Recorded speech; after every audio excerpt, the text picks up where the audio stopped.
طلاب الخامس علمي، شلونكم؟ ان شاء الله زين. اليوم راح ناخذ جميع تعاريف الفصل الثالث اللي هو الإخراج. أول شي راح ناخذ الإخراج، هو التخلص المستمر من نواتج الأيض، وذلك بفصلها عن أنسجة الجسم وطرحها خارج الجسم. التعريف الثاني الإدماغ. الإدماغ هو قطرات من الماء الزائد في الظروف الخاصة، يحصل في الليل عادة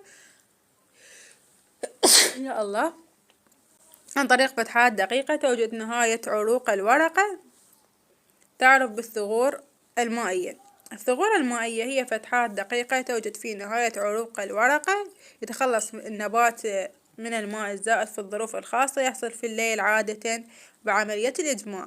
الحليب النباتي هو مادة مستحلبة مختلفة في تركيبها، تحتوي على مواد شمعية نتيجية ومطاطية ومواد بروتينية وحبيبات نشوية وأحماض عضوية وسكرية، تتجمع داخل قنوات حايبة خاصة بشكل مضغوط، وعند حصول قطع الجسم النباتي يندفع بقوة للخارج.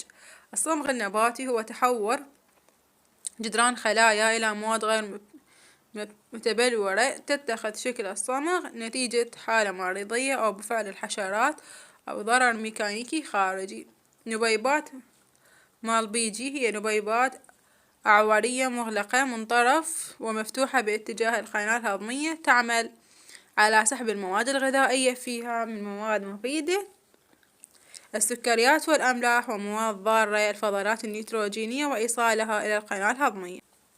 الخلايا اللهيبية هي خلايا قمعية ذات تجويف مركزي مهدب، تتحرك أهدابها كحركة لهب الشمعة لسحب السائل النسيجي إلى تجويفها ثم إدخالها إلى النبيبات الإخراجية. السائل النسيجي هو السائل الموجود بين خلايا أنسجة الجسم، والذي يحتوي على المواد التي تحتاجها الخلايا من مواد غذائية، وأيضا يحتوي على المواد الضارة كالفضلات.